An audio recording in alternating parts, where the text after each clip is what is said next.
வணக்கம். என்னைய உங்களுக்கு எல்லாத்துக்கும் நல்லா தெரியும். சிவகாசி சமையல் செஃப் அப்படிங்கிற அளவில் தெரியும். நம்ம 2 பேருக்குமே இடையில தொடர்பு சமையல். நான் செஞ்சு காமிப்பேன், நீங்கள் அதை பழகிக்குவீங்க. 2 பேருக்கும் அது காமன். ஆனால் நீங்கள் வேறு துறையில் சக்ஸஸ்ஃபுல்லாக இருப்பீங்க. நான் எனக்குன்னு ஒரு சில ஒவ்வொருத்தருக்கும் ஒரு இன்ட்ரெஸ்ட் உண்டு. சிலருக்கு டெய்லரிங் இருக்கும், சிலருக்கு பெயிண்டிங், டிராயிங் அந்த மாதிரிலாம் இருக்கும். எனக்கு வாழ்வியல் அது யாரையுமே ஒரு சைக்காலஜிக்கலாக அணுகிறது ரொம்ப பிடிக்கும். ரெண்டாவது வேதங்கள், வேதாஸ் இதெல்லாம் ரொம்ப பிடிக்கும். ஒவ்வொரு கதையும் ஒவ்வொரு இன்சிடெண்ட்டையும் இன்னைக்கு இருக்கிற நடைமுறையில் பொருத்தி பார்க்குறது என்னுடைய ஒரு ரிசர்ச்சிங். அந்த மாதிரி செய்வேன். அதனால தான் எனக்கு கீதை ரொம்ப பிடிக்கும். அந்த மகாபாரதம், கீதையெல்லாம் ரொம்ப பிடிக்கும். அந்த கீதைக்கு விளக்கங்கள் 700 ஸ்லோகத்துக்கும் எழுதி வச்சிருக்கிறேன். எழுதியிருக்கிறதுனா ரொம்ப லிட்ரரியாக எழுதியிருக்க மாட்டேன். ரொம்ப ப்ராக்டிக்கலாக ஒவ்வொருத்தர் லைஃப்பில் நடந்ததை உதாரணத்தோடு எழுதி வச்சுருப்பேன். அது இதெல்லாம் இப்போ உங்களுக்கு சொல்ல போகிறேங்கிறது கிடையாது.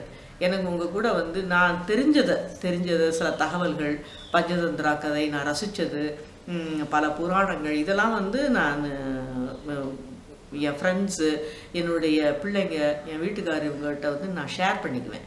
அதை ஷேர் பண்ணி அவங்கெல்லாம் கொடுத்த ஒரு ஆர்வம், அதெல்லாம் தான் என்னை எழுத தூண்டுச்சு.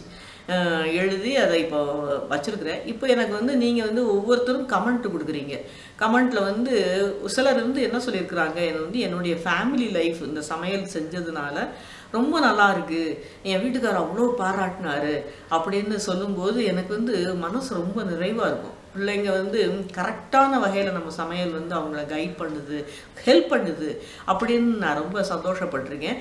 எனக்கு அப்போ ஒரு ஐடியா தோணுச்சு. நம்ம நமக்கு தெரிஞ்சதை நம்ம பிள்ளைகிட்ட ஷேர் பண்ணுற மாதிரி, நம்ம வீட்டுக்கார்ட்ட ஷேர் பண்ணுற மாதிரி ஏன் அதை ஷேர் பண்ணக்கூடாது அப்படின்னு சொல்லிட்டு என் பொண்ணுகிட்ட கேட்கும்போது, அம்மா நீங்கள் ஒவ்வொரு தடவை பேசும்போதும் ஒரு தகவல் சொல்லுங்கள். இப்போ நான் பழைய ஆன்டிக் வேர்ட்ஸ்லாம் சொல்லியிருப்பேன். சில சூதானமாக ஹேண்டில் பண்ணுங்கள், இந்த மாதிரிலாம் சொல்லியிருப்பேன்.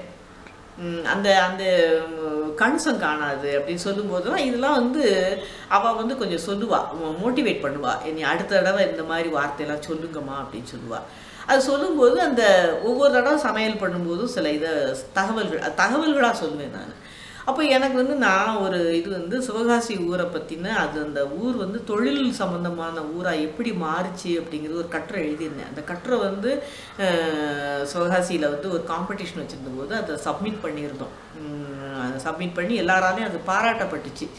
அந்த சில நான் அறிஞ்ச இப்படித்தான் அது இதாக இருந்திருக்கும், டேர்ன் ஆகிருந்திருக்கும், தொழில் நகரமாக அப்படி தான் டேர்ன் ஆகிருக்கும்னு. அப்போது அந்த தகவல்கள் ரொம்ப சில இதெல்லாம் எழுதி வச்சுருக்கிறேன். இதை நம்ம ஏன் சேனலை ஆரம்பித்து தகவல்களாகவும் அப்புறம் பிள்ளைங்களை சில விஷயங்களை அவங்களுக்கு கண்டிக்கும் போதோ இது பண்ணும்போதோ நான் சில திருக்குறளை டக்கு டக்குன்னு சொல்லுவேன். அவள் என் பிள்ளைலாம் சொல்லுவா, என் பொண்ணுலாம் சொல்லுவா, அது திருவள்ளுவருக்கு ஒரு வேலையே இல்லை, அவரை போய் படித்து எங்களை பாடாப்படுத்துறீங்க அப்படின்னு சொல்லுவாள். ஆனால் திருக்குறளில் இல்லாத சப்ஜெக்ட் கிடையாது. அந்த மாதிரி சாதாரண வாழ்க்கையில் கூட என்ன மாதிரி சாதாரண ஹவுஸ் ஒய்ஃப் கூட உதாரணமாக எடுத்து சொல்கிற அளவுக்கு திருக்குறளில் எக்கச்சக்கமாக இருக்குது. அப்போ உங்கள் வயசு சின்ன பிள்ளைங்கள்லாம் அதை சொல்லும்போது காமெடியாக எடுப்பீங்க. ஆனால் உங்களுக்கு ஒரு எக்ஸ்பீரியன்ஸ் வர வர அந்த காமெடியே உங்களுக்கு வாழ்க்கையில் இன்ஸ்பிரேஷனாக ஆகலாம். ஒவ்வொருத்தருக்கும் இன்ஸ்பிரேஷன் ஒரு அறியாத நீங்கள் இது வரைக்கும் நீங்கள் தெரிஞ்சுக்கிடாத ஒரு தகவல் என்னென்னா, வேதங்கள் ஆரம்பிச்சதுலேருந்து இன்னைக்கு வரைக்கும் இலக்கியம், கவிதை, பாடல்கள் மூலமாக தான் நம்ம இன்ஸ்பிரேஷனே நம்ம தெரிஞ்சிருக்கோம். அன்னைக்கு எழுதி வச்சதுலேருந்து தெரிஞ்சுக்கிட்டோம். இன்றைக்கி எங்கள் காலத்தில் கண்ணதாசன் பாடல் எங்களுக்கு ரொம்ப இன்ஸ்பிரேஷனாக இருந்திருக்கு. இன்றைக்குமே நீங்கள் திரைப்பட பாடல், அது திரைப்பட சினிமா பாட்டுன்னு நம்ம நினைக்காம இது ஒரு கவிஞனுடைய எண்ணங்கள் நீங்கள் நினச்சிங்கன்னா அது இதுவுமே இலக்கியம்தான் அப்படின்னு தோணும். அந்த இலக்கியங்கள் மூலமாக நமக்கு நிறைய இன்ஸ்பிரேஷன் கிடைக்கும். இதையெல்லாம் அப்பப்போ நான் உங்களுக்கு எடுத்து சொல்லணும். திரைப்பட பாடல் கிடையாது. நான் எதை ரொம்ப ரசித்தனோ, நான் என்னுடைய லைஃப்பை புரட்டி போட்டுச்சோ, எந்த பாடல் எனக்கு ரொம்ப இன்ஸ்பிரேஷனாக இருந்துச்சு, எது வந்து ரொம்ப வேல்யூபிள் அர்த்தம் கொண்டானது, இதெல்லாம் உங்ககிட்ட நான் ஷேர் பண்ணலாம்னு நினைக்கிறேன்.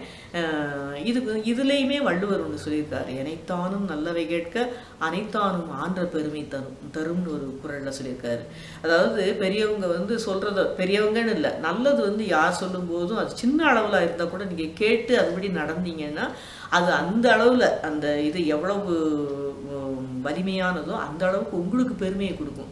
ஏன்னா நல்லவங்க, பெரியவங்க, மகான்கள்லாம் வந்து நம்மளை வந்து நல்லவங்களாக மாற்றுறதுக்கு உண்டான விஷயங்கள் தான் சொல்லியிருக்கிறாங்க. அது ஒவ்வொரு காலகட்ட ஒரே விஷயந்தான், நீ சாகிற வரைக்கும் வந்து நீ நல்லவனாக மாறிக்கிட்டே இருக்கணும், அதுக்குண்டான முயற்சி எடுத்துக்கிட்டே இருக்கணும் அப்படிங்கிறது தான் அந்த காலத்துலேருந்து இன்னைக்கு வரைக்கும் எல்லா கவிஞர்களும் தொடாத இதே கிடையாது, தொடாத பெரியவங்களே கிடையாது. அதைத்தான் நம்ம திருப்பி சொல்ல போகிறோம். இது வந்து புதிய பாத்திரத்தில் பழைய கல் அப்படின்னு சொன்ன மாதிரி தான். இது வந்து நம்ம புதுசாக ஒன்றும் சொல்ல போகிறதில்ல, ஆனால் ஒவ்வொருத்தருக்கும் பிரியமான மொழியில் பேச போகிறோம்.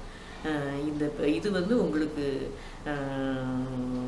அம்மா சொல்கிறது வந்து உங்களுக்கு அக்செப்டன்ஸாக இருந்துச்சுன்னா என்னை வந்து கண்டினியூ பண்ணுங்கள், எனக்கு வந்து சந்தோஷமாக இருக்கும். ஏன்னா இது வரைக்கும் நான் பேசுகிறது வந்து ரொம்ப இதாக இருக்குது அப்படின்னு தான் சொல்கிறீங்க.